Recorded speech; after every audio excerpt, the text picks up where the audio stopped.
Okay, I'm back. It's Reed again. I guess I gotta reiterate some things here because I got a few things in my inbox here from a couple people, and my whole point here was the Vine rhyme. They're grasping at some straws here, find some chinks in the armor of our new president. Instead of being supportive and just using prayer and hoping for the best. But since I didn't give some issues that were actually documented and that were on paper, some people out there said something about they wanted for me to put some things out there on paper. So I'm going to give you some things of the reason why that we're in the predicament we're in. I'm going to let's forget about the citizenship and thing and all that right now, and see what is actually affecting your and my home, our children, our wives, what goes on, what hits home actually, okay? And what didn't hit home under Bush's 8-year massacre.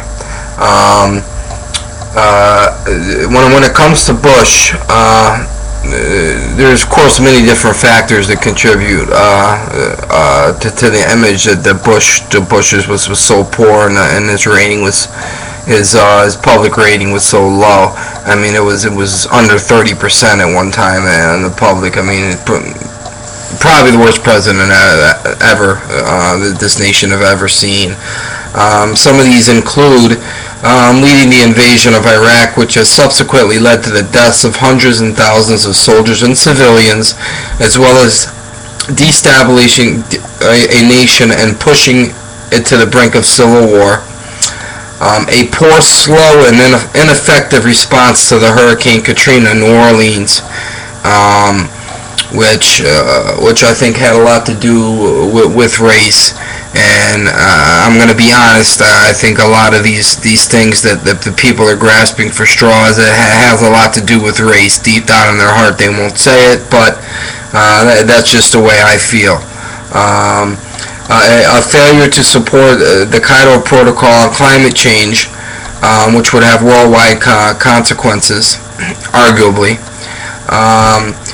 Bush has perceived to have this big aggressive foreign policy that some seem a threat to world peace. Guantanamo Bay continued running, as well as an illegal extradition imprisonment without trial and torture of supposed criminal and terrorists.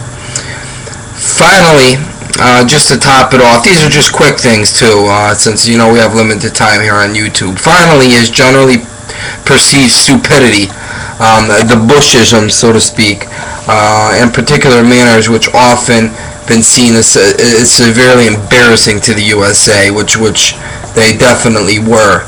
Now, during the 60 days that Obama's been in office, all I've seen is press conferences, face to face, almost about three of them actually, where he's answering questions to the Associated Press, to basically anybody who has a question to ask.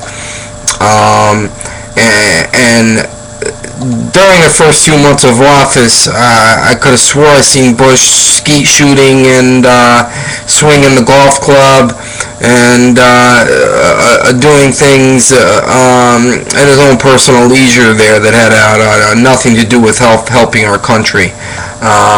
But I don't really think that the American public anymore puts any credibility in Bush. But what I think's going on here is all that's being pushed to the side, and now we have a new president, and we're looking for reasons on why he might not be credible or something like that. And one person put in my e-box, Americans are so stupid to give him a chance like it's riding a new bike. Well, that's what you do.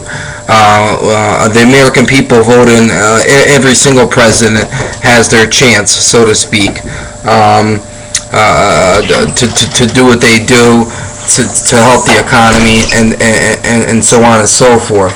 Now, under Barack, I'm just going to give you a few things here. Obama and Biden, under their policies, are trying to restore the fairness in the tax code and to provide 95% of working Americans the tax relief they need by a tax credit up to $500 per person and $1,000 per working family. Obama and Biden will eliminate all capital gains taxes on startup on small businesses to encourage innovation and job creation, greener jobs, which I think was way over Bush's head, and he didn't even have the time to even invest into that, because we had $300 billion going into a war and killing children and whatnot. Obama and Biden fight for the trade policy that opens up foreign markets to support American jobs. And they're using their trade agreements to spread good labor and environmental standards around the world.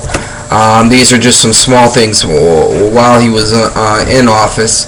And also healthcare, trying to get cheaper healthcare for Americans. He said this over and over and over. Now, the 60 days he's been in office, will we have time to see this go into effect? Of course not. But the whole 8 years that we had this Bush guy, I hate even saying his name, in office, it was an absolute massacre. And every single minute of it, all the way to the end, which thank the good Lord above that he is gone now, and we have somebody else. But as far as grasping at these straws, like I keep referring to now, about the citizenship thing, or about that he's a puppet for the wealthy and the rich. Well, what was our last president? For all you right-wingers out there, and you gun lovers, out in Montana. And I was also reading your scripture there, the vine rhyme out of Revelation. There, you referred to 18, I believe, 23, and I'll read it. And the light of the candle shall shine, and no more all in thee, and the voice of the bridegroom and the bride shall be heard no more at all in thee. For thy merchants were great men on the earth, for by sorceries all nations deceived, and was found the blood of prophets and the saints and of evil were slain upon the earth. Now, where do you think that scripture falls more into? Our current president, who's been in 60 days, or the one that had a death count on his hands of around 5,000? Let's be serious here. And look at into that scripture and read it and really read it, and not just put it out there and assume automatic, here we go with the Antichrist again, and it's been predicted since 2000. It's kind of sounding like these Watchtower tract societies, that's been predicting these things. Only God can know these kind of things, and people are predicting these things to be happening, and you have no power to be predicting anything like that, and it's all falseness, and you can keep going that route if you want to, Vine Rhyme, and pulling out these scriptures and grasping for straws when the facts and the proof is in the pudding that our past president had put us in this predicament. Period. This is why we are here. It was thrown in this new president's lap. And from what I'm seeing, this new president has been taking it on face to face. I turn on the TV, I see presidential debates. I see people asking him questions. I couldn't find Bush for a couple years. The only time I did find him, it was talking about bombing, some innocent people, some people that had nothing to do that was going on over here. Those people never affected my family or anything like that. Obama, every time I see him talking, he's talking about pulling them out.